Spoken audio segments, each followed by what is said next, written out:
تو بالکل اسی طرح لوط علیہ السلام کی قوم سے پہلے ہزاروں سال تک لڑکوں سے بدفعلی کا کوئی تصور تھا ہی نہیں. لوگ جانتے ہی نہیں تھے یہ بھی کوئی چیز ہے. بھئی اللہ نے مرد اور عورت کو ایک دوسرے کے لیے بنایا نا, جانوروں میں بھی ایسا ہی ہے کہ مرد اور عورت ایک دوسرے کے لیے ہے, تو کوئی بھی نہیں کرتا تھا.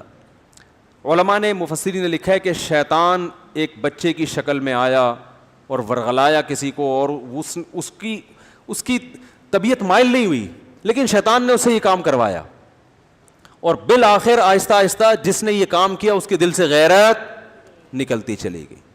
وہ گندگی جو کروڑوں روپے دے کے بھی انسان اس پہ آمادہ نہیں ہوتا نا, ظاہر ہے جس کو نہیں پتا نا ان چیزوں کا, اس کو کروڑوں روپے بھی دیں اور کہیں کہ کسی سے ایسا ریلیشن قائم کرو, کہے گا بھائی یہ ممکن نہیں ہے, دل مائل نہیں ہوگا اس کا اس طرف. لیکن شیطان نے پہلی دفعہ یہ کام کروایا, پیسے دے کے یا کس طریقے سے, انسانی شکل میں آ کے یا لوگوں کے دل میں وسوسے ڈال کے, یا عین ممکن ہے اس قوم میں نکاح کو مشکل بنا دیا گیا ہو. تو پہلی دفعہ جس نے کیا دل پہ پتھر رکھ کے, طبیعت مائل نہیں, حالانکہ وہ غیر مسلم تھے, لیکن اس کے باوجود, غیر مسلم ہونے کے باوجود اس کی طبیعت اس کی طرف مائل نہیں ہو رہی تھی کہ یہ انسان کے کرنے کا کام نہیں ہے. لیکن جس کے ساتھ کیا, جس نے کیا, آہستہ آہستہ توبہ چونکہ کی نہیں, تو وہ اس غیرت کے خلاف کام کو, بے شرمی کے کام کے عادی ہو گئے.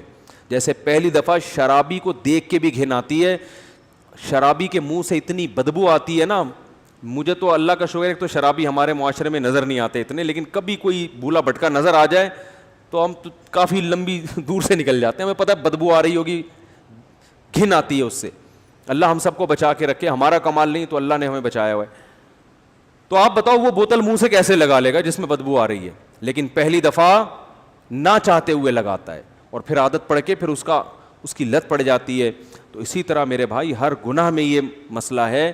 تو جب یہ گرل فرینڈ بوائے فرینڈ کا سسٹم ہندوؤں میں آیا, عیسائیوں میں آیا, یہ ایسے ہی نہیں آ گیا پہلی دفعہ کسی نے غیرت کی قربانی دی ہے, اور آہستہ آہستہ معاشرے میں پھر ڈیبیٹ ہوئی, اس کو پھیلایا گیا, ہوتے ہوتے سب اسی کلچر کے. پھر میرڈ لائف اور بغیر شادی کے لائف میں کوئی فرق نہیں, بلکہ شادی شدہ لائف کو لوگ بیوقوف سمجھنا شروع کر دی. اب گدھے گھوڑے ہوتے ہیں نا, گدھے گھوڑوں کا یہی ہے, تھوڑی دیر کا ایک ان کا ریلیشن ہوتا ہے, اس کے بعد وہ الگ, خواہش پوری ہوئی چھوڑ دیا اس کو, کچھ تھوڑا سا زیادہ ایگریمنٹ ہو جاتا ہے, کسی کا 6 مہینے کا, کسی کا سال کا, لیکن یہ کوئی لیگل تو نہیں ہے نا, لیگل تو نہیں ہے نا.